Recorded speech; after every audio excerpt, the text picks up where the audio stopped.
नमो अरिहन्ताणम् नमो सिद्धाणं नमो आयर्याणम् नमो वैद्यायाणम् नमो लोये सवसाहूणम्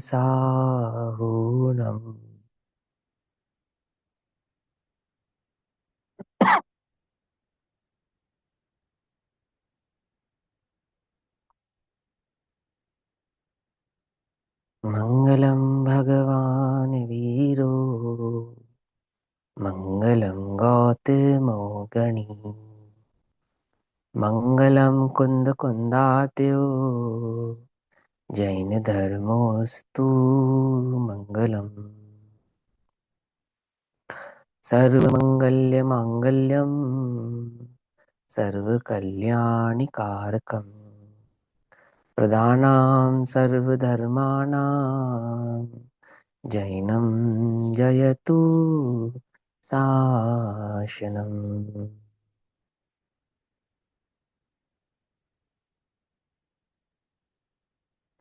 सर्वव्यापीकचिद्रूप स्वरूपाय परात्मने स्वोपलब्धिप्रसिद्धाय ज्ञानानन्दात्मने नमः।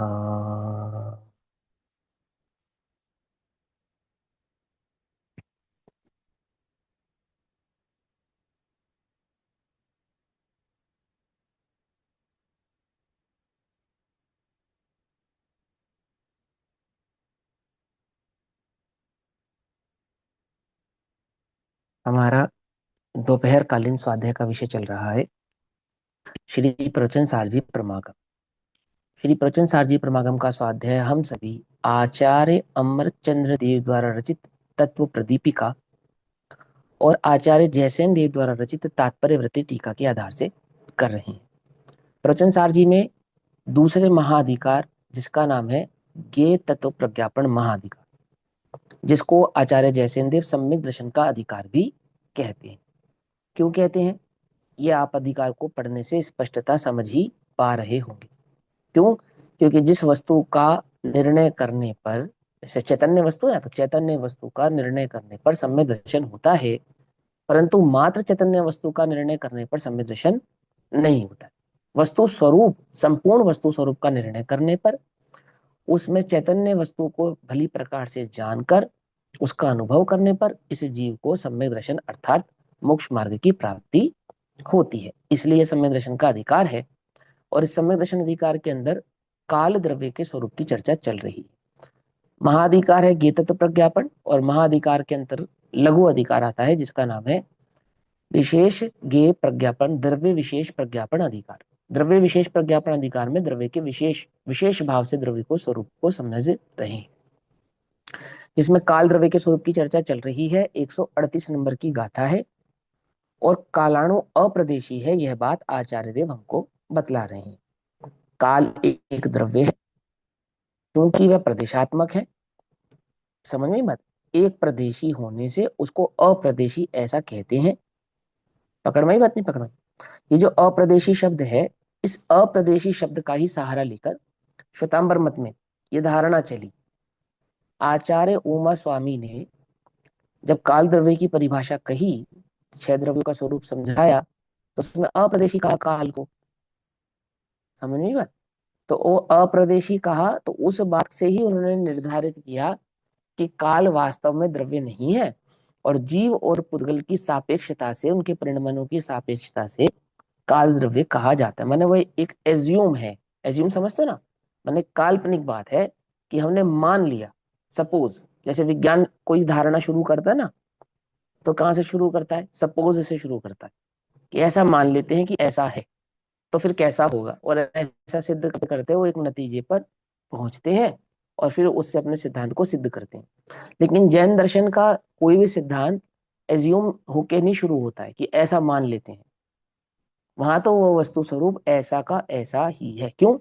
क्योंकि वो सर्वज्ञों के द्वारा कहा गया है, सर्वज्ञों के द्वारा जाना गया है, केवली कथित है।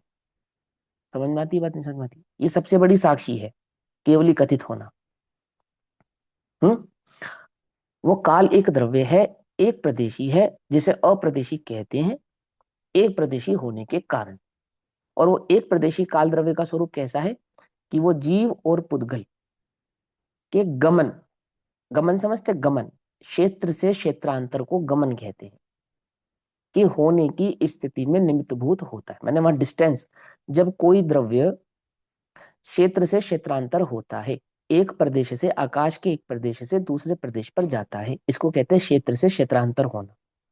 क्षेत्र से क्षेत्रांतर होता है तो क्षेत्रांतर होते समय जो समय लगता है, डिस्टेंस में जो समय लगता है, उस समय की इकाई को मापने वाला कौन है? वह काल नामक द्रव्य।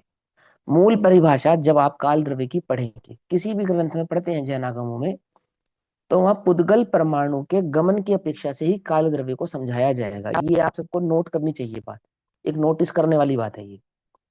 वहां दो द्रव्यों की या एक द्रव्य पर्याय की अपेक्षा से काल द्रव्य का कथन ना के बराबर ही आपको मिलेगा। ऐसा क्यों है, इसके पीछे क्या कारण है? लेकिन जब हम चर्चा करते हैं या हम समझाते हैं या हम आपस में जब उसकी चर्चा करते हैं, तो वहां उसको पर्यायों की अपेक्षा से ही समझाते हैं कि एक समय की पर्याय होती है, अर्थ पर्याय अथवा व्यंजन पर्याय अथवा गति आदि में स्थिति की पर्याय अथवा गमन आदि की बात।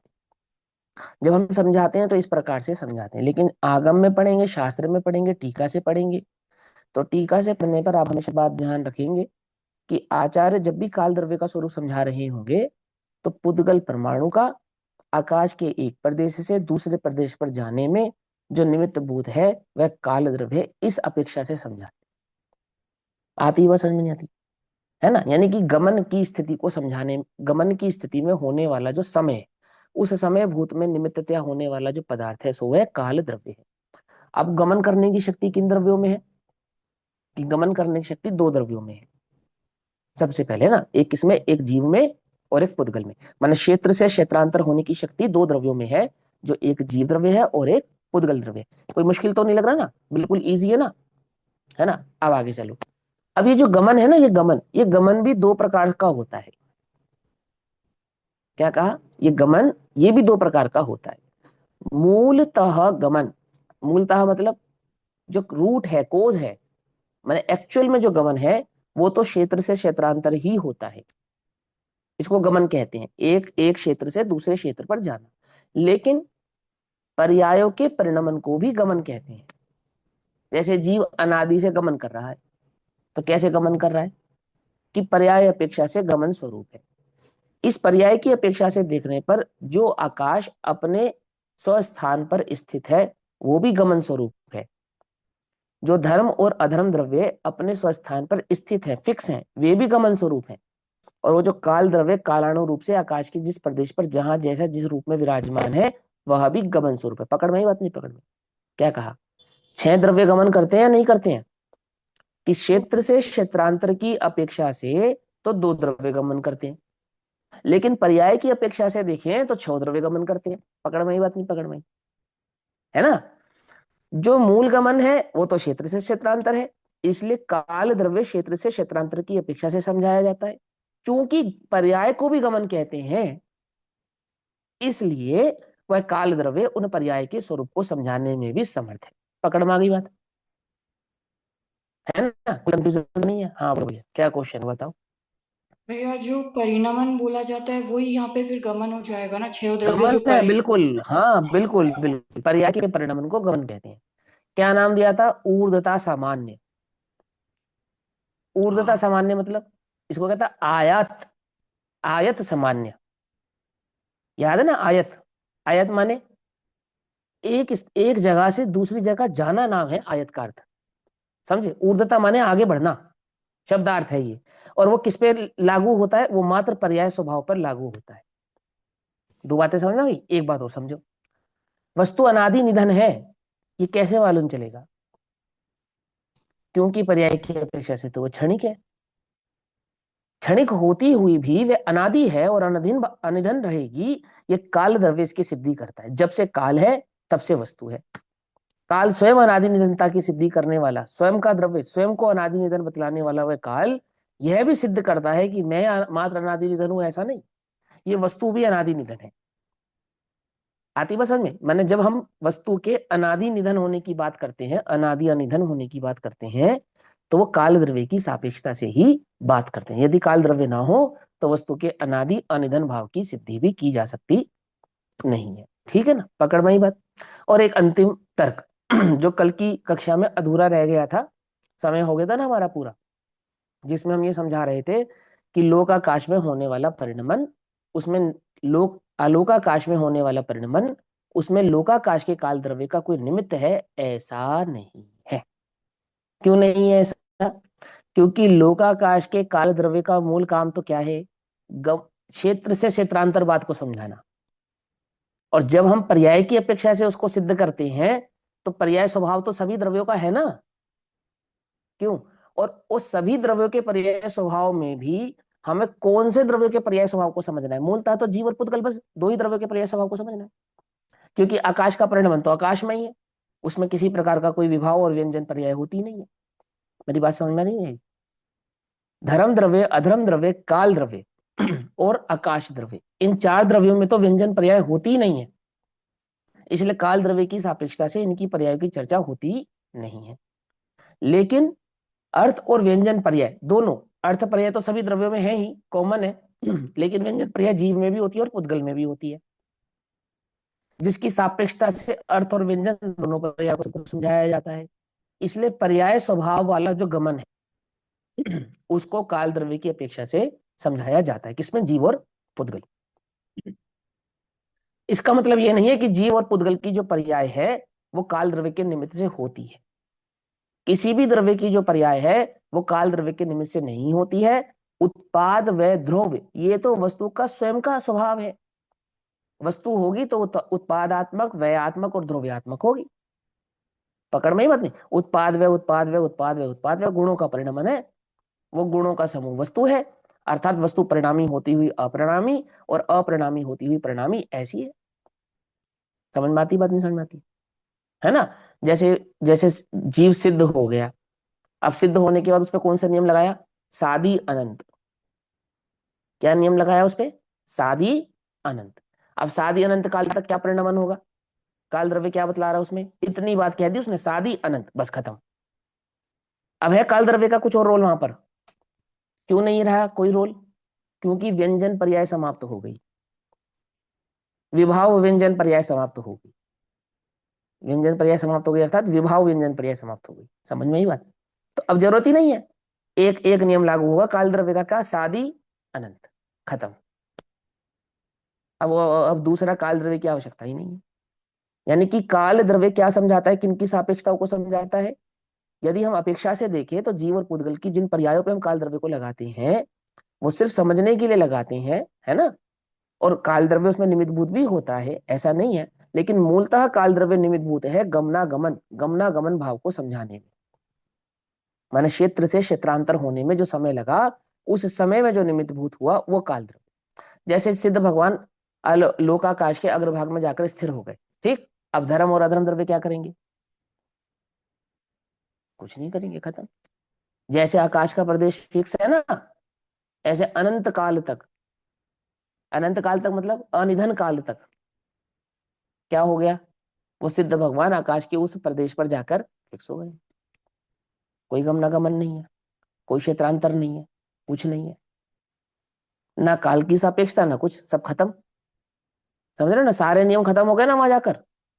हो गए ना? हो गए। कालातीत, गुण स्थानातीत, गतियातीत, माने जितने भी नए थे, जितने भी सिद्धांत थे, सबसे अतीत, माने सबसे परे हो गए वो। नयातीत हो गए, गुणस्थानातीत हो गए, कालातीत हो गए, है ना? लोकातीत हो गए। हो गए नहीं हो गए? बोलो ऐसा है या नहीं है? तो वो जो सिद्धांत काल द्रव्य का हम लगाते हैं, किसमें? पर्यायों में, वो हम अपनी समझने की, मैंने पर्यायों का स्वरूप समझने के लिए उसका निमित्त लेते हैं। वहां जो परिणमन होता है, किसी भी द्रव्य का जो परिणमन होता है, वो काल द्रव्य की अपेक्षा से नहीं होता है। हाँ, जो गमन होता है, गमन, उस गमन के डिस्टेंस को समझने के लिए काल द्रव्य की आवश्यकता पड़ती है। और काल अपने आप में एक निजी द्रव्य ही है ना? हाँ अंकल जी, क्या कहना है बताओ। ये कह रहा हूँ कि सिद्ध भगवान लोकातीत कहाँ हुए? माने गतियातीत को लोकातीत कहते हैं, जो लोग है ना, चार गति रूप उसको। हाँ, ठीक है। लोकातीत कहने का मतलब लोक से बाहर हो गए ऐसा नहीं है मेरा कहना। लोकातीत हो गए कहने का तात्पर्य बस यही है कि अब लोक के व्यवहार से परे हो गए, ऐसा। लोक का व्यवहार है ना चार गति का, उससे परे हो गए, ऐसा। हाँ। अब देखो एक एक तर्क और दे देते हैं, अंतिम तर्क है वो। जैसे मैं जीव द्रव्य हूं ना, तो मेरे कितने प्रदेश हैं इस समय? असंख्यात प्रदेश हैं। और मैंने आकाश के कितने प्रदेशों को इसी वर्तमान में घेरा हुआ है? असंख्यात प्रदेशों को असंख्यात। घेरा हुआ है ना? तो मेरे प्रदेश भी असंख्यात है, और मैंने वर्तमान में भी लोकाकाश के असंख्यात प्रदेशों को घेरा हुआ है, ऐसा है ना? तो असंख्यात या मैं अनंत भी हो सकते हैं। अनंत कैसे हो जाएंगे जब जीव के प्रदेश ही असंख्यात होते हैं और लोक आकाश के प्रदेश भी असंख्यात होते हैं? समझे नहीं समझे? लोक आकाश के प्रदेश कितने होते हैं, लोक आकाश के प्रदेश कितने होते हैं? असंख्यात प्रदेश होते हैं ना, और उतने ही जीव के प्रदेश होते हैं। अब असंख्यात में असंख्यात का भाग देने पर जो उत्तर आता है वो क्या आता है? असंख्यात आता है। समझे नहीं समझे? तो इसीलिए वर्तमान में भी इस जीव ने मैंने मेरे कितने प्रदेश हैं कि वर्तमान में भी असंख्यात हैं, और मैंने लोकाकाश के कितने प्रदेशों को घेरा है कि असंख्यात प्रदेशों को घेरा है। तो लोकाकाश के जितने प्रदेशों को मैंने घेरा है, उतने उतने प्रदेश के कालाणुओं को भी घेरा होगा। भैया क्यों? अभी तो देह कालाणु, प्रमाण को दे रहे हैं ना मैंने। अरे तो देह प्रमाण है, तो देह हाँ। प्रमाण भी आकार लोकाकाश का असंख्यात प्रदेश है ये भी। समझे? क्या समझ रहे हो? ये संख्यात प्रदेश नहीं है, ये इतना हिस्सा, ये कितना प्रदेश है लोकाकाश का? असंख्यात है ये भी, इतना सूक्ष्म है वो। समझ में आई बात, नहीं समझ में आई? बात समझ में आती है नहीं समझ में आती? हाँ बोलो भैया, प्रश्न पूछो। भैया ये असंख्यात का इंग्लिश वर्ड एग्जैक्टली पता है क्या आपको? अनकाउंटेबल। अनंत तो होता, अनकाउंटेबल कह सकते हैं अनकाउंट। हम। हाँ, वैसे पर वो अनंत होता असंख्यात है। के भी भैया असंख्यात के भी अलग अलग प्रकार हो गए फिर तो। हाँ हाँ होते हैं ना, होते हैं। असंख्यात कई प्रकार का होता है। असंख्यात, एक असंख्यात का एक प्रकार ये होता है जो गिना जा सके, उसे भी असंख्यात कहते हैं। और एक असंख्यात होता है जिसे गिना ना जा सके, उसे भी असंख्यात कहते हैं। समझे? जैसे मैं एक उदाहरण के तौर पे समझाता हूँ। 100 किलो की चावल की बोरी, तो उसमें चावल के दाने गिने जा सकते हैं या नहीं गिने जा सकते हैं? गिने जा सकते हैं, तो भी उन्हें असंख्यात कहते हैं। आई बात समझ में? गिने जा सकते हैं तो भी उन्हें क्या कहते हैं? असंख्यात कहते हैं। आई समझ में? और एक असंख्यात कैसा है? जो अनंत जैसा है, गिना ही नहीं जा सकता, तो भी असंख्यात है। समझ में आई बात? तो भी असंख्यात है। ऐसा वो संख्यात असंख्यात का स्वरूप है, वो आप जान लेना। अब यहाँ मूल बात, मुद्दे की बात पे आते हैं, वहां समझो कि अरे तुम्हें असंख्यात समझ में नहीं आया तो छोड़ो ना। लोकाकाश है ना असंख्यात प्रदेशी, उसमें कुछ प्रदेशों को इस मैंने जीव ने घेरा है। घेरा या नहीं घेरा है? अब जितने तुम्हें समझ में आए उतने घेरे, शरीर प्रमाण घेरे, चलो ऐसा मान लेते हैं ना, संख्यात असंख्यात छोड़ देते हैं। तो जितने शरीर प्रमाण जीव के प्रदेशों ने लोकाकाश के प्रदेशों को घेरा है, उन प्रदेशों के साथ साथ उतने उतने कालाणु भी आ गए, क्योंकि वो तो प्रत्येक प्रदेश पर एक एक कालाणु फिक्स है ना, है ना? हाँ। तो अब जो मेरा परिणमन है वो कौन से कालाणु की अपेक्षा से माना जाए? क्योंकि मेरी सीमा में तो कई कालाणु आ गए ना, एक कालाणु तो आया नहीं। कितने कालाणु आ गए? जहां तक ये शरीर विराजमान है, उतने उतने कालाणु इस आत्म प्रदेश के संयोग में आ गए। तो कौन से प्रदेश का कालाणु मेरे परिणमन का निमित्त होगा? एक उत्तर कि जितने कालाणुओं को मैंने घेरा है, उतना उतना मेरे परिणमन में निमित्तभूत होगा। एक उत्तर तो ये है। पकड़ में बात नहीं? पकड़ में? तो यानी कि अनंत गुणों के परिणमन में मैंने अनंत असंख्यात प्रदेश है ना मेरे, तो प्रत्येक प्रदेश में अनंत गुण है। तो प्रत्येक गुण, प्रत्येक प्रदेश पर होने वाला जो परिणमन हुआ, वो प्रत्येक कालाणु के निमित्त से होगा, ऐसा मानेंगे हम? तो आत्मा खंडित मानना पड़ेगा। क्या समझे? नहीं समझे?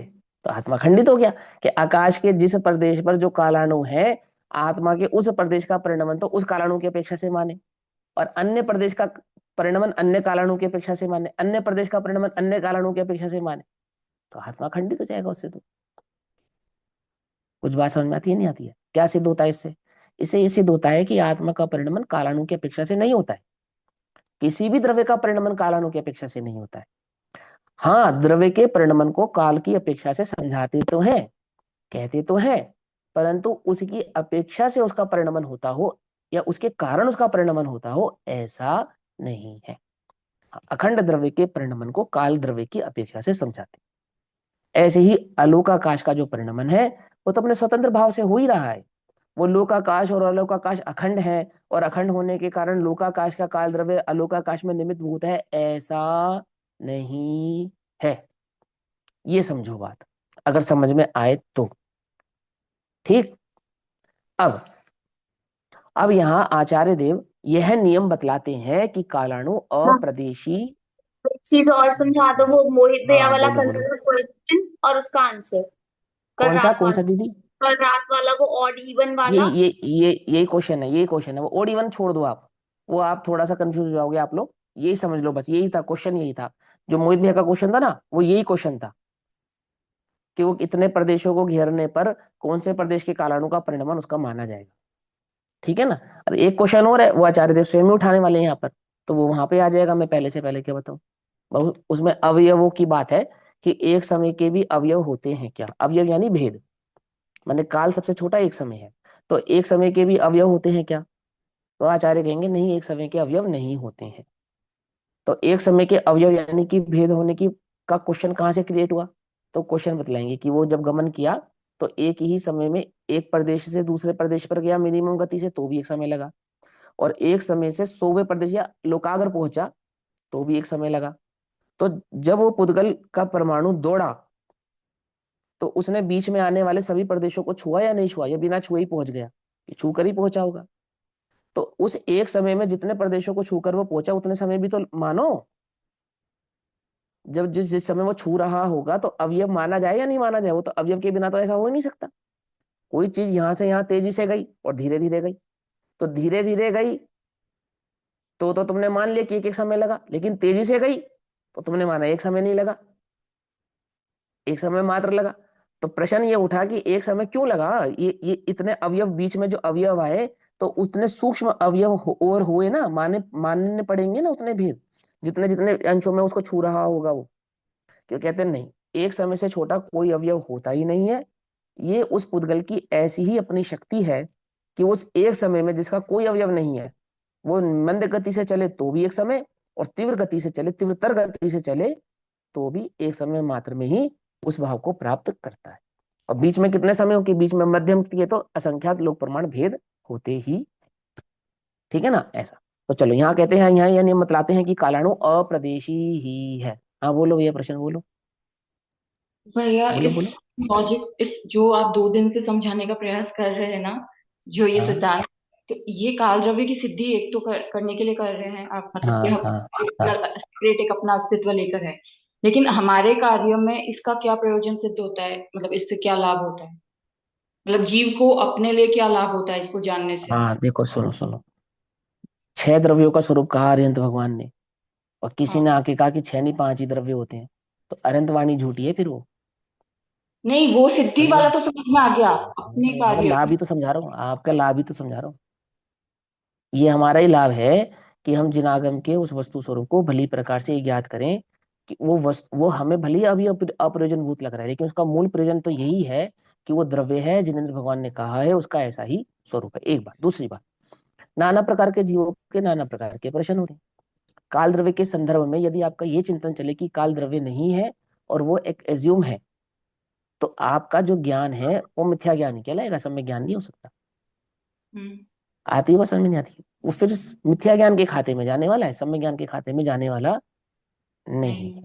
हाँ, ये वो सम्य ज्ञान और ज्ञान को निर्मल करने के लिए और वस्तु स्वरूप के 6 द्रव्यों के स्वरूप को समझने के लिए वो बात उतनी ही अनिवार्य है जितनी यहाँ पर अभी है। अब मूलतः बात तो समय दर्शन है, तो समय दर्शन तो आत्मा के आश्रय से होता है, तो हम देवशास्त्र गुरु का स्वरूप क्यों समझे? तो भैया देवशास्त्र गुरु के स्वरूप को समझे बिना नहीं मेरा होता। मेरा अभिप्राय ये पूछने का नहीं है कि हाँ हम क्यों समझे, मतलब उसकी सिद्धि अगर हमने समझ ली, पहली हाँ तो हमने हाँ, वो तो मैं समझ गया आपकी बात। हाँ, कि आपका और वो अभिप्राय नहीं है, लेकिन हाँ, उसमें लाभ हमें क्या हो रहा है काल द्रव्य के स्वरूप को समझ के। नहीं, काल द्रव्य की सिद्धि हो गई भाई, काल द्रव्य है, फिर उसके बाद में हम्म काल द्रव्य के कारण से ये नहीं हो रहा है, तो हमको स्वतंत्रता जब सर्वज्ञ भगवान की हम्म बताई हुई हम्म हमको ये स्वीकार हो गई, तो अब उसके हम्म बाद में क्वेश्चन ही नहीं अराइज होता ना कि वो स्वतंत्र मतलब काल के कारण हो रहा है, जब सब प्रत्येक द्रव्य का स्वतंत्र हाँ परिणमन हाँ तो आ गया, हाँ स्वीकार हो हाँ गया, हाँ काल की भी हाँ सिद्धि हो गई और हमने स्वीकार कर ली, हाँ उसके आगे हाँ तो प्रश्न नहीं बचता ना, मतलब वो उतना सम्यक ज्ञान में एनफ है ना। हाँ। अब क्वेश्चन बचता है नहीं बचता ये तो मैं नहीं कह सकता। हाँ, क्वेश्चन अराइज नहीं हो रहा ये बात है। हो भी सकता है, क्या हो किसको क्या हो जाए मुझे मालूम नहीं। हो सकता है मुझे कोई क्वेश्चन अराइज हो जाए, तो ये नहीं ओके। मैं कह सकता, है ना। कि हाँ, लेकिन इतना स्वरूप समझने से ये बात समझ में आती, इतनी बात है। ठीक है ना। जैसे एक बात है कि प्रत्येक पर्याय कालाधीन है, तो कौन से काल के अधीन है? तो काल द्रव्य के अधीन नहीं है। है ना। कालाधीन मतलब वो स्वकाल है। वो पर्याय के परिणमन का जो स्वकाल है, काल में खचित होने से, आदि आदि जो बात कही उसकी अपेक्षा से। अब जैसे स्वकाल में खचित है, तो कौन से स्वकाल में खचित है? काल द्रव्य के काल में खचित नहीं है। वो जो द्रव्य का अपना निजी परिणमन है, निजी उत्पाद व ध्रुवता है, उस निजी उत्पाद व ध्रुवता में होने वाला जो पर्याय सामान्य स्वभाव और स्वरूप है, उसमें स्वकाल पर्याय माने उस द्रव्य की उस भाव, वो जो परिणमन होने का जो भी समय होगा, कौन सा समय होगा, कि उस समय को हम काल द्रव्य की सापेक्षता से समझाएंगे, लेकिन वो समय तो उस जीव का, उस द्रव्य का अपना निजी ही होगा, अपना ही होगा। वो काल द्रव्य के कारण नहीं होगा। ऐसा जिसको ऐसे बहुत उपादानगत सारे सिद्धांत है। जिसको उपादानगत योग्यता कहेंगे, फिर वो उसकी उस समय की उपादानगत योग्यता हाँ उस हाँ हाँ, तत्समय की योग्यता। ठीक। चलो अब आगे चलते हैं। 378 नंबर का पेज है, प्रवचन सारजी ग्रंथ, 138 नंबर की गाथा। गाथा पाठ पढ़ते हैं। समोदु अपदेशो पदे समेत तस्य दव्वजादस् वदि वददौ सो वट्टिद वट्टधि पदे समागम घास दवस। समय कहा है अप्रदेशी, जब एक प्रदेशी परमाणु मंद गति से नभ प्रदेश उल्लंघन करके वर्त रहा। ठीक। गाथार्थ हमने किया ही था। अब इस पे आचार्य अमरचंद्र देव की टीका हमने कल पढ़ी थी। आचार्य जयसेन देव की टीका हमको पढ़नी है। जब आचार्य जयसेन देव 138 नंबर की गाथा पर टीका करते हैं, तो तात्पर्य वृत्ति में यह गाथा 149 149 हो जाती है। और 149 नंबर की इस टीका में आचार्य जयसेन देव तात्पर्य समझाते हैं कि अब काल द्रव्य के द्वितीय आदि प्रदेश रहितपना होने से अप्रदेशपना सिद्ध करते हैं। क्या सिद्ध करना है यहाँ पर? कि काल जो द्रव्य है वो क्या नहीं है, वो दो प्रदेशी, तीन प्रदेशी, चार प्रदेशी नहीं है, वो मात्र एक प्रदेश स्वभाव वाला होने से अप्रदेशी है। ये सिद्ध करते हैं। ठीक है ना। इतनी बात सिद्ध करते हैं। आगे तात्पर्य वृत्ति। समय पर्याय का उपादान कारण होने से समय कालाणु या काल द्रव्य है। क्या कहा? समय कौन सा? वो एक समय का जो परिणमन कहा। काल द्रव्य की पर्याय है वो, समझाया था ना। जैसे जीव द्रव्य की पर्याय ज्ञान चेतन, अवगाहन आदि आकाश द्रव्य की पर्याय, गति हेतु तो स्थिति हेतु तो धर्म धर्म की पर्याय, ऐसे ही समय भाव से परिणमित होना वह काल द्रव्य की पर्याय। मैंने सभी द्रव्यों की पर्यायों से समझेंगे ना, तो काल की पर्याय क्या मानेंगे? जब वो द्रव्य है तो उसकी कोई पर्याय भी होगी, तो क्या पर्याय मानेंगे? बोले एक समय का जो परिणमन काल हम समझते हैं, वो उस काल द्रव्य की पर्याय है, वो मूल पर्याय है उसकी। और बाकी सारी व्यवहार अपेक्षित पर्याय, मैंने एक घंटा दिन दिवस आदि की अपेक्षा से जो हमने समझा, वो सारी व्यवहारिक पर्याय है। मूल पर्याय तो एक समय मात्र है। ठीक। काल एक द्रव्य है और समय उसकी पर्याय है, ऐसा कह रहे हैं। समझे? द्रव्य कैसा है? वो अनादि निधन है। पर्याय कैसी है? वो क्षणिक है। पकड़ में आती बात? नहीं पकड़ में आती? तो काल नामक एक द्रव्य है, कालाणु, वो एक द्रव्य है, और उस द्रव्य की पर्याय क्या है? समय उसकी पर्याय है, ऐसा कह रहे हैं। तो बोले समय पर्याय का उपादान कारण, समय रूपी जो पर्याय है उसका जो उपादान कारण है वो कौन है? वो काल है। जीव की पर्याय का उपादान कारण काल नहीं। पुद्गल की पर्याय का उपादान काल कारण काल नहीं, वो जो पर्याय में एक समय पने का हमने पुट डाला कि पर्याय कितने समय की, तो वो जो समय तुम लेकर आए हो ना, वो समय काल द्रव्य की पर्याय है। पकड़ में ही बात, समझ में ही बात, नहीं समझ में? क्या टाइम हो रहा है कि तुमने बताया कि भैया आगरा में अमुक टाइम हो रहा है, तो आगरा के उस अमुक टाइम का कारण कौन है? कि वो तुम्हारे घर में लगी घड़ी है ना, वो उपादान कारक है जिससे तुमने बतलाया इतना टाइम हो रहा है। समझना ध्यान से, आगरा उसका उपादान कारक नहीं है। आई बात समझ में नहीं आई? वो समय उसका उपादान कारक है। उस समय उपादान कारक होने से क्या हुआ कि दिल्ली में समय अलग और मुंबई में समय अलग, अन्य जगह समय अलग, कलकत्ता में अलग, अलग अलग, पर दुनिया में, देश में समय समय की 1 मिनट से लेकर और 24 घंटे तक का जो अंतर आता है वो किस अपेक्षा से आता है? उसका नियामक कारण वो काल द्रव्य है, मतलब वो काल है। व्यवहार की अपेक्षा से समझा रहा हूं, वो देश नहीं है उसका कारण।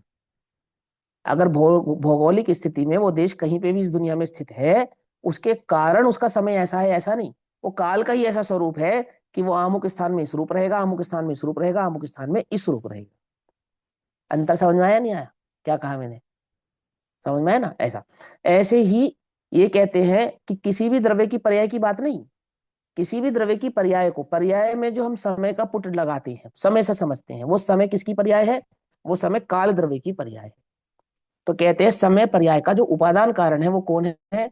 वो उपादान कारण होने से समय यानी कालाणु या काल द्रव्य है। यानी कालाणु को समय भी कहा जाता है, काल द्रव्य भी कहा जाता है। ऐसा प्रश्न। और वह काल द्रव्य कैसा है? कि वह काल द्रव्य अप्रदेशी या द्वितीय आदि प्रदेश से रहित है। या तो उसको हम कहेंगे अप्रदेशी।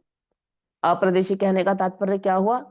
कि वह 2 प्रदेश आदि से रहित है, माने एक प्रदेशी मात्र है, उसके अन्य प्रदेश नहीं है, इसलिए उसको कहते हैं अप्रदेशी।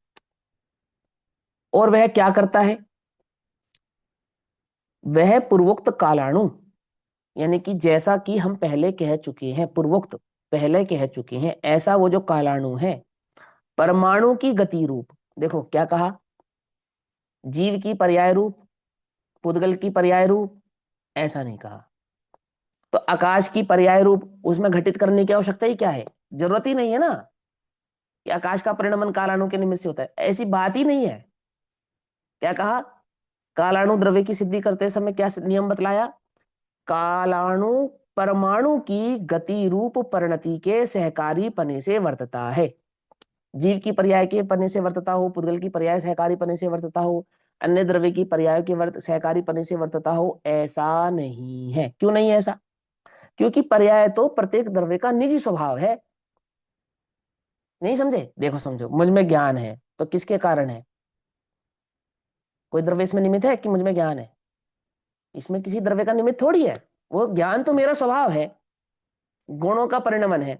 तो कौन से गुण के कारण गुणों में परिणमन होता है, अथवा कौन से द्रव्य के कारण गुणों में परिणमन होता है? क्या समझे? तर्क समझ में आ रहा है नहीं आ रहा है? गुणों में परिणमन होता है या नहीं होता है? कि हाँ होता है। तो जो गुणों में परिणमन होता है वो कौन से गुण के कारण होता है? वो कौन से गुण की पर्याय गुणों का परिणमन? कि वो किसी गुण की पर्याय नहीं है, ज्ञान गुण वो के तो गुणों का कारण होता स्वभाव है।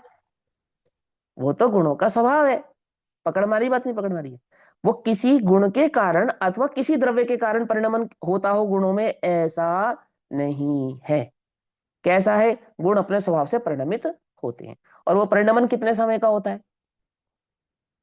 वो परिणमन एक समय का होता है। तुम्हें कैसे पता? वो हमने काल द्रव्य की पर्याय से माप के तुम्हें बतलाया। पकड़ में ही बात, नहीं पकड़ में ही है ना? 1 घंटा है। कितने मिनट का होता है? हाँ बोलो बोलो, बोलो बोलो यहाँ बोलो। पे यहाँ पे ये जो परमाणु लिखा है, कालाणु परमाणु, उस परमाणु का क्या हाँ, मतलब? कालाणु के बाद कोमा डाल दो, फिर बात समझ में आ जाएगी। कालाणु की अलग बात कही, कालाणु क्या करता है? परमाणु की, कालाणु परमाणु नहीं, कालाणु यानी कि वो काल द्रव्य पुद्गल परमाणु की, ठीक है ना? ऐसा। तो पुद्गल परमाणु की गति रूप परिणमित के सहकारी पने से वर्तता है, ऐसा। आगे बस समझ में? अरे समझ में आई ना? हाँ चलो आगे चलते हैं। वह परमाणु किस संबंधी है? कालाणु के बाद आपने जो परमाणु कहा वो परमाणु किसके साथ किस संबंध वाला है? उत्तर प्रदेश मात्र, माने एक प्रदेशी जो कालाणु है। क्यों? क्योंकि एक प्रदेशी जो परमाणु है, क्यों? क्योंकि पुद्गल परमाणु में शक्ति है कैसी, 2 प्रदेशी, 3 प्रदेशी, 4 प्रदेशी, संख्यात असंख्यात भेद से कई प्रकार की होने की। हम कह रहे हैं पुद्गल का जो एक परमाणु है, यानी कि जो सिंगल परमाणु है, सिंगल पुद्गल है, उसकी बात, उसकी अपेक्षा से हम ये बात आपको समझा रहे हैं कि जब वो गति करता है, ठीक, तो प्रदेश मात्र पुद्गल जाति रूप परमाणु द्रव्य संबंधी है। ठीक है जी, आंटी जी आपका क्वेश्चन का आंसर यहीं आ गया ना। ठीक, चलो आगे करते। क्या करते हुए परमाणु पुद्गल द्रव्य संबंधी है? क्या कहा? वो परमाणु ऐसा क्या करता है, क्या करते हुए वह परमाणु पुद्गल द्रव्य संबंधी है? वो पुद्गल का परमाणु जिसको आप कह रहे हो, वो क्या कर रहा है ऐसा जिसमें हम काल द्रव्य का निमित्त लगा रहे हैं, कि वो मंद गति से जाते हुए परमाणु पुद्गल द्रव्य संबंधी है। वो जो मंद गति से गमन करते हैं, ऐसे वो जो पुद्गल परमाणु है, उस संबंध में काल द्रव्य की यह चर्चा चल रही है। ठीक, तो खाली मंद गति से गमन करता है कि गमन तो होती भी करता है, मध्यम गति से भी करता है, लेकिन मंद गति से ही तीव्र गति को मापा जाता है, तीव्र गति से मंद गति को मापा जाता नहीं है। क्या कहा? समझे गति मापने का तरीका क्या है? मंद से जो मंदतर गति होगी उससे ही तीव्र गति को मापा जाएगा। किलो किससे मापा जाएगा? ग्राम से मापा जाएगा, मालूम, मिलीग्राम से मापा जाएगा। समझ में बात नहीं समझ में? लीटर किससे मापा जाएगा? मिलीलीटर से मापा जाएगा। सबसे छोटी इकाई ही बड़ी इकाई को जन्म देती है, समझे ना गणित में? बड़ी इकाई से छोटी इकाई का जन्म नहीं होता, छोटी इकाई से बड़ी इकाई का जन्म होता है। घंटों से मिनट नहीं बनते, मिनट से घंटे बनेंगे, मिनट से सेकंड नहीं बनेगा, सेकंड से मिनट बनेंगे। समझ में आ रही बात नहीं समझ में आ रही? और सेकंड से नैनो सेकंड नहीं बनेगा, नैनो सेकंड से सेकंड बनेंगे। समझ में आ रही है बात नहीं समझ में आ रही है? माने छोटी इकाई से बड़ी इकाई बनती है। सबसे छोटी इकाई कौन सी है? सबसे छोटी इकाई समय समय एक समय। एक एक एक समय नहीं, एक इकाई माने संख्या। सबसे छोटी संख्या कौन सी है? एक। अब वो 1 लीटर में भी लगाओ, वो 1 मिलीलीटर में भी लगाओ, वो 1 समय में भी लगाओ, वो 1 घंटे में भी लगाओ, वो एक सब जगह लगेगा। मेरी बात समझ में नहीं आ रही है? वो एक सब जगह लगेगा, दुनिया की हर चीज में लगेगा। लेकिन जो सबसे छोटी संख्या है वो कौन सी है? एक। और सबसे बड़ी संख्या 9। क्या कहा? हाँ, सबसे बड़ी संख्या है 9। समझे नहीं समझे? सबसे छोटी संख्या है 1। ये गणित है। अब मुझे गणित में 1 और 9 नहीं, हाँ बोलो। अनंत मतलब सबसे बड़ी में 9 क्यों कह रहे हैं? अनंत मैथ्स में तो अनंत कोई, ही पढ़ा हाँ, है, फाइनाइट पढ़ा है मैथ्स। इन्फिनिटी, इन्फिनिटी है नहीं, सबसे बड़ी संख्या 9 होती है। कोई बात नहीं, मुझे उस चक्कर में नहीं पड़ना, भी यहाँ हूँ पहले। सबसे छोटी संख्या तो 1 होती है ना, यहाँ तो कंप्लीट है ना बात। चलो 1 से चलो, बस बड़ी हो सकती है, कितनी बड़ी मेरी गलती हो सकती है, छोड़ दो उसको, यहाँ आ जाओ। यहाँ एक तो से सही 10 हूं ना तक मैं? की सारी गिनती बनती है ना, हाँ, 1 से एक 10 एक तक करके के बनती हिसाब है। से सारी गिनती बनती है ना। हाँ, उस समय इकाई सबसे छोटी संख्या होती है। ठीक, तो एक सबसे छोटी संख्या है, तो समय को भी 1 नंबर से हम मापेंगे, टाइम को भी। तो वो टाइम क्या? 1 घंटा, 1 मिनट, 1 घड़ी, क्या वो बोले सबसे छोटा एक समय। समय ही एक समय रूप से सबसे छोटी इकाई है, और वहां से उसको मापा जाता है। तो एक से किसको मापा? एक पुद्गल परमाणु की गति को मापा। एक पुद्गल का परमाणु जब आकाश के एक क्षेत्र से दूसरे क्षेत्र पर जाए तो कितने कदम चला वो? 1 कदम चला। एक पुद्गल परमाणु 1 कदम बढ़े तो कितना समय लगेगा? बोले 1 समय लगेगा। पकड़ में ही बात। कैसे मापा उन्होंने? एक पुद्गल का परमाणु, क्यों पुद्गल परमाणु क्यों लिया? क्योंकि इस लोकाकाश में सबसे छोटी इकाई उस पुद्गल परमाणु की है गमन करने में। क्या कहा? सबसे छोटा अगर कोई है जिसको हम गमन करने से नापेंगे तो वो पुद्गल का परमाणु ही है, दूसरी कोई वस्तु ही नहीं है। कालाणु गमन करते नहीं, आकाश के प्रदेश गमन करते नहीं, धर्म धर्म गमन करते नहीं, और जीव मिनिमम असंख्यात प्रदेश ही होता है। समझे नहीं समझे? मिनिमम मैक्सिमम असंख्यात प्रदेश ही होता है। हम एक प्रदेश वाले वस्तु को लेकर और एक प्रदेश से ही गमन कराएंगे तो कौन बचा? वो पुद्गल का एक परमाणु बचा जो 1 कदम बढ़े तो कितना समय लेगा? तो बोले 1 समय लेगा। ये 1 समय आपने कैसे नापा? कि वो कालाणु के निमित्त से नापा। कैसे नापा? क्योंकि वो कालाणु पुद्गल के प्रत्येक प्रदेश पर खचित है। समझे? साइंस में शायद इसको दिक् आकाश को दिक और टाइम ऐसे करके कुछ समझाते हैं, है ना। तो देखो क्या कहते हैं, क्या करते हुए वो परमाणु पुद्गल द्रव्य संबंधी है कि मंद गति से जाते हुए, माने एक कदम यदि वो बढ़े, सिर्फ एक कदम अगर वो बढ़े तो परमाणु पुद्गल द्रव्य संबंधी है। किसके प्रति परमाणु मंद गति से जाता है? वो परमाणु मंद गति से जब जाता है तो किस रूप से जाता है कि वह कालाणु से व्याप्त एक प्रदेश के प्रति जाता है। माने वो कालाणु जो आकाश के समस्त प्रदेशों पर व्याप्त हैं, उन समस्त प्रदेशों पर व्याप्त होने वाले वे कालाणु ही हैं जो ये बात बतलाते हैं या समझाते हैं कि एक कदम बढ़ा ये पुद्गल कितने समय में इस एक कदम को बढ़ाता है। ठीक है ना, सबसे मंद गति से जब एक कदम चलेगा तो, और तीव्र गति से भी एक कदम बढ़ सकता है ये, क्या कहा, तीव्र गति से भी एक कदम बढ़ सकता है ये। ठीक, किस संबंधी एक प्रदेश के प्रति जाता है? उत्तर, आकाश द्रव्य संबंधी एक प्रदेश के प्रति जाता है। मैंने वो आकाश के जो प्रदेश हैं उन प्रदेशों में जब एक प्रदेश से दूसरे प्रदेश में गमन करता है तो एक प्रदेश से सबसे नजदीकी प्रदेश यानी कि सबसे नजदीक वाला प्रदेश एक प्रदेश पे जब उस पुद्गल परमाणु ने गमन किया तो वो काल द्रव्य निमित्त हुआ, और उस काल द्रव्य के निमित्त से हमने ये जाना कि इस परमाणु ने मंद गति से गमन करते समय एक प्रदेश से नजदीकी दूसरे प्रदेश पर जाने पर एक समय का समय लगाया, ऐसा उसका विस्तार ऐसा है। कालाणु अप्रदेशी होता है। किस कारण से अप्रदेशी होता है? कि द्रव्य से एक प्रदेशी होने के कारण कालाणु अप्रदेशी है। ठीक, अथवा जिस प्रकार स्नेह गुण से पुद्गलों में परस्पर बंध होता है उसी प्रकार बंध का अभाव होने से पर्याय से भी अप्रदेशी है। द्रव्य से तो अप्रदेशी पुद्गल है ही, लेकिन पर्याय से बहुप्रदेशी है, परंतु कालाणु द्रव्य से तो अप्रदेशी है ही, पर्याय से भी अप्रदेशी ही है, ऐसा।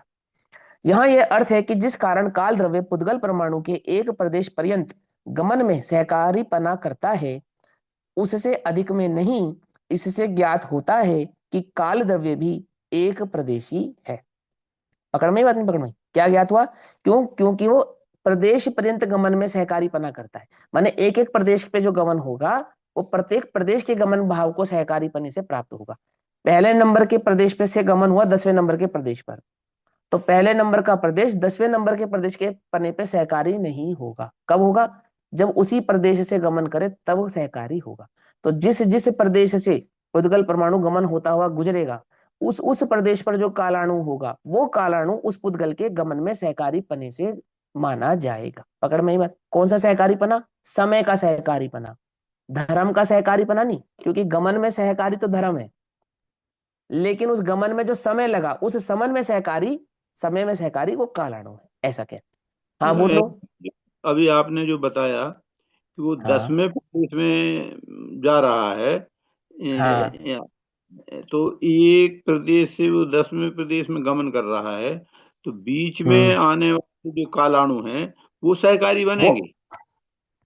अगर अगर एक समय में 10वें में जाएगा तो नहीं बनेंगे, और 10 समय में जाएगा तो बनेंगे। समय अच्छा। 10 है यानी कि 10 कालाणु सहकारी बने, समय 2 है इसका मतलब 2 कालाणु सहकारी बने, समय 1 है मतलब 1 कालाणु सहकारी बना। आपने जितने समय काउंट किए ना उतने उतने समय कालाणु वो सहकारी गिने जाएंगे, ऐसा है ये। आई बात समझ में? हाँ। अब एक प्रश्न और था, किसका? रश्मि दीदी का। बोलो। पेज नंबर 380, प्रवचन सार जी, पेज नंबर 380। हाँ बोलो। ये अंकल का जो प्रश्न था वही प्रश्न था मेरा। है ना, चलो ठीक है, हो गया। अब 380 नंबर पेज पर 139 नंबर की गाथा 139। अब काल पदार्थ के द्रव्य और पर्याय को बतलाते हैं। जो काल नामक पदार्थ है, द्रव्य है, उसका द्रव्यपना कैसा है और उसका पर्यायपना कैसा है, उसका स्वरूप यहाँ 139 नंबर की गाथा में बतलाते हैं। अब देखो टीका करी है, लेकिन जीव और पुद्गल की पर्यायों से काल द्रव्य का कोई संबंध नहीं बतलाया। बतलाया नहीं बतलाया, लेकिन हम जब उसको अर्थ करेंगे तो सबसे पहले किस पे घटित करेंगे? पर्यायों पे जाके घटित कर देते हैं, और गलत करते हैं ऐसा नहीं, लेकिन हमारी बुद्धि में वो सेट है। बस हम विचार नहीं करते कि जब आचार्य उसका स्वरूप समझा रहे हैं तो कौन से गमन से समझा रहे हैं। पर्याय रूपी गमन से नहीं समझा रहे हैं, वो पुद्गल के क्षेत्र से क्षेत्रांतर रूपी गमन से समझा रहे हैं। फिर जीव भी क्षेत्र से क्षेत्रांतर गमन करे तो भी वही सहकारी बनेगा। पकड़ में आ रही बात? नहीं पकड़ में आ रही? और ये बात नहीं विचार करते हैं, इसलिए क्वेश्चन क्या क्रिएट होता है कि लोक आकाश का परिणमन कैसे माने। कि पर्याय के परिणमन की बात ही नहीं है यहाँ पर, समझे। और पर्याय के परिणमन की भी यदि बात है तो वो भी सबसे ज्यादा सहकारी तो वो व्यंजन पर्यायों में काम आता है, सूक्ष्म पर्याय में तो काम ही नहीं आता। क्यों, अर्थ पर्याय में तो एक समय की होती है, बात खत्म। बात समझ में नहीं रही। किसी भी द्रव्य की जो अर्थ पर्याय होगी वो एक समय की होगी। आती बात समझ में, नहीं समझ आती? मैंने ध्यान देने वाली क्या बात है, मैं वो बतलाना चाहता हूँ आपसे कि ये ध्यान देने वाली बात है। और खाली ऐसा नहीं, आप पंचाशती काय पढ़ेंगे वहां पे भी ऐसे ही मिलेगा आपको, वहां पे भी यही मिलेगा। लेकिन कोई एक टीका पढ़ी किसी ग्रंथ की हमने, वो हमारे सर पे छा गई।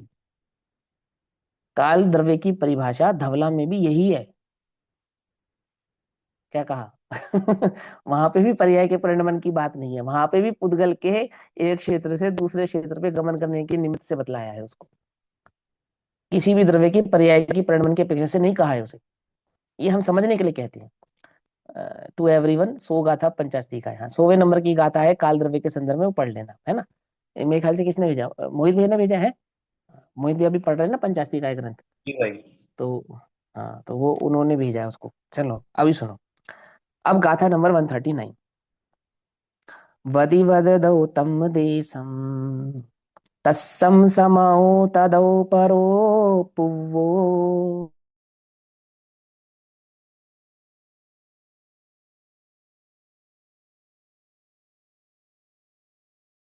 तिक्रमता एक प्रदेश को तत्सम एक समय होता। मैंने पुद्गल का परमाणु मंद गति से गमन करेगा, है ना, और एक प्रदेश से दूसरे प्रदेश पर जाएगा, तो जितना टाइम लगेगा उसको एक समय कहते हैं। ये कह रहे हैं। एक समय कैसे मापा हमने, जैसे आत्मा के प्रदेश कैसे नापे कि आलोक आकाश के प्रदेश से हमने आत्मा के प्रदेशों को नापा, ठीक है ना। इसी प्रकार से और पुद्गल के परमाणु को नापा क्या, कि नहीं नापा। समझा, नहीं नापा। क्यों नहीं नापा, उसको क्या कह दिया, अनिश्चित। अनिश्चित क्यों कह दिया, कि कैसे नापे। एक तो अनंत है, सबसे पहली बात तो यही उसका माप है। हाँ, सबसे छोटा एक है और मैक्सिमम अनंत है। और बीच में कितने हैं, दो भी हो सकते हैं, तीन भी हो सकते हैं, चार भी हो सकते हैं, पांच भी हो सकते हैं, छह भी हो सकते हैं, संख्यात भी हो सकते हैं, असंख्यात भी हो सकते हैं, अनंत भी हो सकते हैं। हमें नहीं पता कितने हो सकते हैं। कुछ बात समझ में नहीं। इसका मतलब ये नहीं कि हमें नहीं पता तो किसी को नहीं पता, केवली को तो पता है। लेकिन वो कहे जा सके छद्मस की वाणी के द्वारा ऐसे नहीं। लेकिन काल के कैसे संबंध है, कि काल की वो जो पर्याय है वो एक समय की है। स्थूल पर्याय कितने समय की होती है, अनादि अनंत। ये स्थूल पर्याय है। क्या, काल द्रव्य की स्थूल पर्याय, कौन सी स्थूल पर्याय कितनी कितनी स्थूल होगी, कि अनादि अनंत होगी। अब बोलो अनादि अनंत कितना बड़ा होता है, कितना बड़ा होता है अनादि अनंत, माप सकते हो। केवल ज्ञान में जाना जा सकता है बस अनादि अनंत। आई बात समझ में। और सबसे छोटी पर्याय कितनी हो सकती है, कि एक समय हो सकती है। तो आप अनादि अनंत तो चलो हम समझ में आता है कि आप नहीं बता सकते, पर एक समय कैसे मापा आपने, कि वो जो पुद्गल का परमाणु गमन कर रहा था ना एक प्रदेश से दूसरे प्रदेश पर सबसे कम गति से, तो उसने जितना टाइम लगाया उससे हमने नाप लिया कि एक समय सबसे छोटी कालाणु द्रव्य की पर्याय है। क्या समझे, आई को समझ में बात? अंदाजा लगाया हमने, किससे अंदाजा लगाया, पुद्गल की गति से अंदाजा लगाया। अंदाजा लगाया इन सेंस, अब छद्मस ज्ञान की अपेक्षा से कह रहा हूँ, वस्तु स्वरूप तो ऐसा ही है कि वो एक समय इतना है। ठीक। भैया, अब हाँ भैया जो आपने बोलिए। बोला आत्मा के प्रदेशों को गल... अलोकाकाश से थोड़ी, लोकाकाश से नाप सकते हैं। हाँ, लोक आकाश आत्मा से के तो कहा मैंने, प्रदेश आलोक बोला है। आलोक बोला शायद, मैंने, हाँ। आलोक बोला तो भाई सुधार हम्म, लेना, लोक है भैया। हाँ, हाँ, वही ये मैं तो क्लियर ये कर रही गड़ हूँ। ये फ्लो में हाँ, गड़बड़ निकल करो जा। तो ये सब आप सुधार लेना, ये आपकी जिम्मेदारी है, ये मेरी जिम्मेदारी नहीं है। ये श्रोता की जिम्मेदारी है, ठीक। चलो समझते हैं। जब अतिक्रमता एक प्रदेश को तत्सम एक समय होता, पूर्वापर है काल द्रव्य उत्पन्न विनष्ट समय होता। अब ये पूर्वापर है काल द्रव्य मतलब क्या, पहले भी था, आगे भी है, और वर्तमान में भी है, ठीक है ना। मैंने नष्ट हो गया तो पहले नहीं था ऐसा नहीं है, उत्पन्न हुआ अभी उत्पन्न हुआ तो आगे नहीं होगा ऐसा नहीं है, पूर्वापर के भेद से। माने भूत, वर्तमान और भविष्य, इसको कहते हैं पूर्वापर। पकड़ में ही बात नहीं पकड़ में, पूर्वापर का मतलब क्या हुआ, पूर्व और पर। तो पर क्या है और पूर्व क्या है, कि भूतकाल पूर्व है, और पर क्या है कि भविष्य काल पर है, और जो उन दोनों के बीच का है वो कौन है, सो वर्तमान है। ऐसे भूत, वर्तमान और भविष्य के संधि को कहेंगे पूर्वापर। तो पूर्वापर है काल द्रव्य। अब इसका मतलब क्या हुआ, काल द्रव्य तो अनादि अनंत है। क्या हुआ इसका अर्थ, काल द्रव्य तो अनादि अनंत है, था, है और रहेगा पूर्वापर। परंतु उत्पन्न विनष्ट समय होता, परंतु जो उसकी पर्याय है ना एक समय की, वो है उत्पाद व ध्रुव्य वाली। माने काल द्रव्य की उत्पाद व ध्रुव्यता क्या है, बोले एक समय की जो पर्याय है, एक समय, वो काल द्रव्य का विनष्ट होने वाला स्वभाव है। पकड़ में आई बात। काल द्रव्य तो अनादि अनंत है, और उसकी एक समय की पर्याय क्या है कि समय ही उसकी पर्याय है। समझ में आई बात या नहीं समझ में आई, है ना। चलो क्या कहते हैं, जब अतिक्रमता एक प्रदेश को तत्सम एक समय होता, पूर्वापर है काल द्रव्य उत्पन्न विनष्ट समय होता। क्या समझाना है हमें, द्रव्य और पर्याय समझानी है। तो पूर्वापर है काल, ये द्रव्य है, और उत्पन्न विनष्ट समय होता, ये उसकी पर्याय है। परमाणु एक आकाश प्रदेश का मंद गति से उल्लंघन करता है, तब उसके बराबर जो काल लगता है वह समय है। जीव की अर्थ पर्याय एक समय में जितना परिवर्तित है, परिणमन होती है, उसमें जो समय लगता है वो काल द्रव्य है। ये उसके निमित्त से होती है आदि आदि। ये बात कहीं पढ़ने को आपको नहीं मिलेगी। इसका मतलब ये नहीं गलत है, उल्टा अर्थ मत निकालना। बस ये मैं इसलिए आपको बार बार टोक रहा हूं कि काल द्रव्य की बात आए तो ये जो क्वेश्चन क्रिएट होता है ना कि लोकाकाश में अलोकाकाश में परिणमन कैसे होता है, ये क्वेश्चन ही व्यर्थ का है। क्या समझे, आई बात समझ में, नहीं समझे, वो क्वेश्चन ही व्यर्थ है। व्यर्थ क्यों है, क्योंकि तुम स्वभाव और निमित्त इन दोनों के बीच के अर्थ मतलब को नहीं समझ पा रहे। समझे नहीं समझे, वो स्वभाव है, एक समय का परिणमन वो द्रव्य का स्वभाव है। उत्पाद व ध्रुवता वो द्रव्य का स्वभाव है। अगर काल द्रव्य की स्थिति होती ही नहीं जगत में, तो भी द्रव्य एक समय से ही परिणमित होता। आती बात समझ में नहीं आती। तो काल का क्या काम है, वो तो सिर्फ गति, गति गति माने क्षेत्र से क्षेत्रांतर भाव की सिद्धि को करने के लिए है। हाँ, उसका पक्ष लेकर हम पर्याय स्वभाव का भी निर्णय करते हैं। स्थिति का निर्णय करते हैं ना, समय के निर्णय करते हैं कि कितने स्थिति बंध, स्थिति बंद होता है, स्थिति बंद क्या होता है, स्थिति बंद बताओ, स्थिति बंद किसे कहते हैं। मान वर्गणों की स्थिति कितने कितने समय जीव के साथ रहेगी। हाँ, तो पुद्गल की कर्म वर्गणाएं जीव के साथ आई, आई कहां से आई, प्रदेश, समझे नहीं समझे, आकाश के प्रदेशों से जीव से जुड़ी, और फिर जीव से वो उन्होंने अपना संबंध छोड़ दिया। तो आवागमन, क्या कहा, आवागमन, पकड़ में ही बात नहीं पकड़ में ही, क्या कहा, मैंने पुद्गल प्रदेशों का जीव के साथ जुड़ने का समय और बिखर जाने का समय, वो स्थिति बंद होता है। कैसे नापा आपने, काल की अपेक्षा से नापा। कौन से काल की अपेक्षा से नापा, काल द्रव्य की अपेक्षा से नहीं, व्यवहार काल की अपेक्षा से। यानी काल द्रव्य की वो पर्याय जो है जिसे हम व्यवहार काल कहते हैं, इस काल द्रव्य की जो निश्चय पर्याय है, निश्चय पर्याय माने शुद्ध पर्याय है, वो एक समय मात्र है। शुद्ध पर्याय कितनी कैसी है, एक समय मात्र है बस। अब उस एक एक समय की पर्याय को जोड़ जोड़ के जितनी भी हमने काल की गणना करी, वो सारी व्यवहार काल की पर्याय है। भैया, समझ नहीं बात, हाँ बोलो। इसका मतलब तो ये हुआ कि जो हम पर्याय की अपेक्षा से काल द्रव्य को समझते या समझाते हैं, वो मात्र हम्म, व्यवहार ही है। क्योंकि हाँ वो तो व्यवहार ही काल व्यवहार काल है जी, ही वो जो पर्याय, वो तो क्योंकि ही पर्याय व्यवहार का काल। तो कहीं भी यहाँ पर वो आया नहीं है, उल्लेख कहीं भी नहीं है कि पर्याय की अपेक्षा से काल की बात आई है। हाँ नहीं, आती नहीं है वो, तो वो सारा व्यवहार काल है, वो टोटल व्यवहार काल है। हाँ लेकिन वो व्यवहार काल भी तभी होगा ना जब निश्चय काल होगा, है ना। तो वहां पे भी उसका यूज होता है, लेकिन उसके कारण परिणमन नहीं होता है। परिणमन में कारण तो सिर्फ क्षेत्र से क्षेत्रांतर होने में होगा। एक ही क्षेत्र पर, आकाश के एक ही प्रदेश पर वो कालाणु कहीं नहीं गया, वहीं उसी आकाश के एक प्रदेश पर रहा, कहीं नहीं गया वो। अब काल द्रव्य क्या कर रहा है, अब काल द्रव्य क्या कर रहा है, कुछ नहीं कर रहा, तो उसका परिणमन तो हो ही नहीं रहा होगा ना वहां पर, हो रहा है। अच्छा, तो वो आकाश, वो कालाणु के कारण होता होगा, मतलब ही नहीं है। क्या समझे, कुछ बात समझ में नहीं। आकाश के उस प्रदेश से वो कालाणु, वो परमाणु कहीं नहीं गया, वहीं रहा। तब काल द्रव्य परिनिमित नहीं हो सकता कि नहीं हो सकता? क्यों नहीं हो सकता? वो गमन करे तो निमित्त होगा। हमें तो गमन का समय नापना है। पकड़ में आई बात? नहीं पकड़ में आई? तो वहां पे वो रह रहा है ना कि हाँ रह रहा है, आप समय की गणना करना चाहो तो कर सकते हो, उसमें कोई आपत्ति नहीं है। परंतु काल द्रव्य के निमित्त से वो परिणमन करता हो, ऐसा नहीं है। परिणमन तो प्रत्येक द्रव्य का अपना निजी स्वभाव है। ये सिद्धांत लगता है आलोकाकाश पर। समझे? आलोकाकाश में किसी का गमन नहीं हो रहा, आकाश अपनी जगह फिक्स है। प्रत्येक प्रदेश में निरंतर परिणमन हो रहा है, अनंत गुणों का हो रहा है या नहीं हो रहा है? लेकिन काल के कारण नहीं हो रहा है। अनादि निधन ऐसा ही वस्तु का स्वभाव है, वो परिणमित हो रहा है। हाँ बोलो भैया।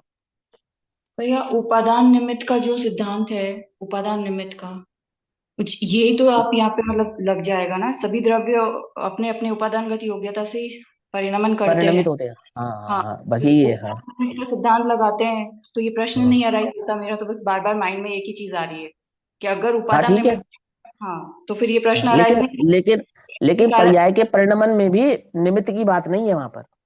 हाँ पर्याय के परिणमन में भी निमित्त की बात नहीं है। जिन पर्यायों में निमित्त की बात आती है वो सारी की सारी विभाविक पर्याय हैं, स्वाभाविक नहीं है। हाँ समझे? जैसे जीव अल्पज्ञ है तो ज्ञान अवरणीकरण कर्म के उदय के कारण है, और सर्वज्ञ है तो स्वभाव है उसका। कुछ बात समझ में नहीं? जीव संसार में है तो क्यों है? बोले 8 कर्म के बंध के कारण है। और सिद्धालय में है तो स्वभाव है उसका। जीव अशुद्ध है तो क्यों? कषाय के कारण है। और शुद्ध है तो वो स्वभाव है उसका। तो संसार में भी तो वो निमित्त के कारण नहीं है ना, कर्म के कारण नहीं है हाँ ना। हाँ, नहीं है वो तो ठीक है, उसकी उपादान योग्यता है, लेकिन अशुभ जो अशुद्ध पर्याय हैं उनमें निमित्त नैमित्तिक संबंध तो है। शुद्ध पर्यायों में निमित्त नैमित्तिक संबंध नहीं है, ये बतला रहा हूँ। ठीक है ना? दूसरे होगा तो का, कार्य उपादान की योग्यता से ही, हाँ है ना? हाँ चलो। हाँ तो क्या कहते हैं, उसके बराबर जो काल लगता है, किसके बराबर? कि परमाणु एक आकाश के प्रदेश को मंद गति से उल्लंघन करता है। उस मंद गति से उल्लंघन करने पर जितना समय लगता है वह समय है, और उस समय से पूर्व तथा पश्चात ऐसा नित्य जो पदार्थ है वह काल द्रव्य है। वो समय है, वो तो एक समय है, परंतु काल द्रव्य कैसा है? वो था, है और रहेगा, वो पदार्थ है। तो काल नामक द्रव्य है और समय नामक उसकी पर्याय है। समय उत्पन्न उत्पन्न ध्वंसी है, माने वो जो एक पर्याय है ना, एक समय की पर्याय, वो कैसी है? प्रकट होती है और नाश को प्राप्त होती है। ऐसा एक समय रूप परिणमित समय का जो भाव है वो काल द्रव्य की पर्याय है, ऐसा यहां हमको समझना चाहिए। अब समय तो हो गया, चलो एक पैराग्राफ पढ़ते। 381 नंबर पेज। किसी प्रदेश मात्र काल पदार्थ के द्वारा आकाश का जो प्रदेश व्याप्त हो, उस प्रदेश को जब परमाणु मंद गति से अतिक्रम यानी कि उल्लंघन करता है, तब उस प्रदेश मात्र अतिक्रमण के परिमाण के बराबर जो काल पदार्थ की सूक्ष्म वृत्ति रूप समय है वह उस काल पदार्थ की पर्याय है। ठीक? और ऐसी उस पर्याय से पूर्व की तथा बाद की प्रवृत्ति रूप जो वर्तित होने से जिसका नित्यत्व प्रकट होता है, ऐसा वह पदार्थ द्रव्य है। अब मुझे इसका विश्लेषण करने की तो आवश्यकता नहीं, अब तो आपको बिल्कुल एकदम आ रहा होगा समझ में, टिप्स पे, है ना?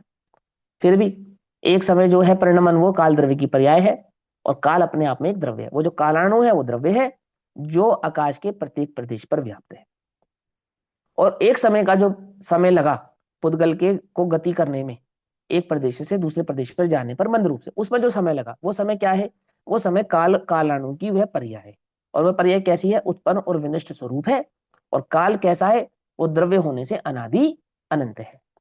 इस प्रकार द्रव्य समय यानी कि काल द्रव्य अनुत्पन्न अविनष्ट है, माने अविनाशी है। जैसे प्रत्येक द्रव्य अविनाशी है, ऐसे काल द्रव्य भी अविनाशी है। और पर्याय समाप्त उत्पन्न ध्वंसी है, अर्थात समय पर्याय उत्पत्ति विनाश वाली है। यह समय निरंश है। यह समय कैसा है? कि समय से छोटा भी कोई समय होता हो ऐसा नहीं है। ऐसा करें, निरंश है। निरंश मतलब उसका अन्य कोई अंश नहीं है। सबसे छोटी इकाई वो एक समय मात्र ही है। क्योंकि यदि ऐसा ना हो तो आकाश के प्रदेश का निरंशत्व ना बने। माने आकाश के प्रदेशों का निरंशत्व क्यों नहीं बनेगा? कि एक प्रदेश और दूसरे प्रदेश के बीच में गैप हो गया, फिर तो ये मानना पड़ेगा। तो ना तो आकाश के प्रदेशों में गैप है और ना कालाणुओं में गैप है। तो सबसे मिनिमम टाइम पीरियड जो है काल का, एक कालाणु से दूसरे कालाणु तक पहुंचने पर, यानी आकाश के एक प्रदेश से दूसरे प्रदेश पर पहुंचने पर क्योंकि वे भी अपने आप में निरंश हैं और वो कालाणु भी निरंश है, इस अपेक्षा से वह जो समय की पर्याय प्रकट होती है वह भी निरंश भाव से ही प्रकट होती है, अर्थात उससे छोटा भी कोई समय का भेद होता हो ऐसा होता नहीं, ऐसा वो कह रहे। ठीक, अब बाकी भाई चर्चा हम कल करेंगे, अब समय हुआ। हाँ बोलिए। यहाँ पे आप कह रहे हैं निरंश है। कल आपने बोला था कि काल द्रव्य जुड़ा हुआ नहीं है, इसलिए पूर्व की पर्याय में द्रव्य। गैप नहीं है, गैप नहीं है, हाँ, गैप गैप। नहीं है। हाँ, हाँ ये बोल रहे गैप नहीं है, जो जुड़ा हुआ नहीं है का मतलब ये थोड़ा ना कि उनके बीच में गैप है। हाँ, तो जुड़े तो गैप हो ऐसे गया। है। हाँ, हाँ मैंने क्या कहा, नजदीक तो ऐसे है मानो एक ही द्रव्य का स्कंद हो, हाँ। जैसे धर्म द्रव्य अधर्म द्रव्य, लेकिन नहीं आपस में दोनों का संबंध नहीं है, कुछ भी जुड़े नहीं है बिल्कुल भी। तो दोनों के बीच में गैप तो कुछ भी नहीं है, मानो एक अखंड द्रव्य ही हो ऐसे है नहीं, वो कल कालाणु। बात आई थी ना कि पूर्व की पर्याय मारीच की पर्याय द्रव्य में तो है, लेकिन वो जुड़ी हुई नहीं है ऐसा कुछ बात आई थी ना कल। वो आप कल की क्लास को सुनना तब आपको समझ में आ जाएगी। ठीक है। वो दोबारा सुनो आप, कि वो जुड़ी नहीं है और जुड़ी है का मतलब क्या है, कि वो द्रव्य की पर्याय है, वो काल की पर्याय नहीं है। मारीच की जो पर्याय है और महावीर की जो पर्याय है वो काल की अपेक्षा से तो भेद स्वरूप है, काल की अपेक्षा से तो भेद स्वरूप है, लेकिन उस द्रव्य की अपेक्षा से तो अभेद स्वरूप है, जिस द्रव्य की वो पर्याय है। द्रव्य तो अपनी पर्यायों का समूह है या नहीं है, वो तो रहेगा ना, रहेगा। लेकिन ये यही द्रव्य की पर्याय में ये मारीच महावीर नहीं है, ये भेद किसने डाला, क्योंकि काल में भेद है। समझे नहीं समझे, वो काल की अपेक्षा से उसमें भेद है, पर्याय की अपेक्षा से उसमें भेद नहीं है। द्रव्य क्या है, शुद्धाशुद्ध पर्याय का पिंड है। कौन सा द्रव्य, मेरा या सिद्धों का है? अरे सिद्ध का हो चाहे मेरा हो, समस्त द्रव्य शुद्धाशुद्ध पर्याय का पिंड है। समझे नहीं समझे? ऐसा, वो प्रमाण में जब विषय वस्तु कही जाती है तो इसी प्रकार से कही जाती है ना। तो सिद्धों हाँ का तो दीदी नहीं अब बोलो ये। कहेंगे, सिद्धों का तो नहीं हाँ कहेंगे शुद्ध अशुद्ध पर्यायों का पिंड है। और अशुद्ध दोनों आप कह रहे हैं? सिद्धों का हम भी, सिद्धों का अपने। भी, सिद्धों का द्रव्य भी शुद्धाशुद्ध पर्याय का पिंड है। ठीक है। अच्छा अच्छा, अच्छा। काल की अपेक्षा से हो हाँ, जाएगा। अरे पर्याय अपेक्षा से, अनादि अनंत द्रव्य को अनादि निधन मानोगे या सादि अनंत मानोगे? हाँ हाँ भैया, समझ में आ गया। फिर हाँ, अनादि अनंत मानोगे द्रव्य को तो किस अपेक्षा से मानोगे, द्रव्य अपेक्षा से मानोगे पर्याय अपेक्षा से मानोगे? कि द्रव्य वर्तमान। द्रव्य अपेक्षा से है तो पर्याय अपेक्षा से भी है। वो अनादि में द्रव्य नहीं है, द्रव्य तो वर्तमान है, अनादि तो उसकी पर्याय थी। मैं आज हूं, मैं कल में नहीं हूं, कल में मेरी पर्याय है। क्या समझे? कोई बात समझ में आई नहीं आई? ऐसा, चलो कोई नहीं, नहीं समझ में आएगा तो पूछना, मैं बतलाऊंगा, अभी समय हुआ। ओम नमः सिद्धेभ्य।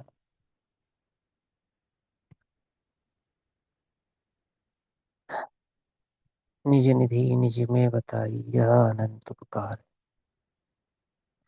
उसके लिए जिनवाणी माँ को वंदना शत बार। नमो रियंता।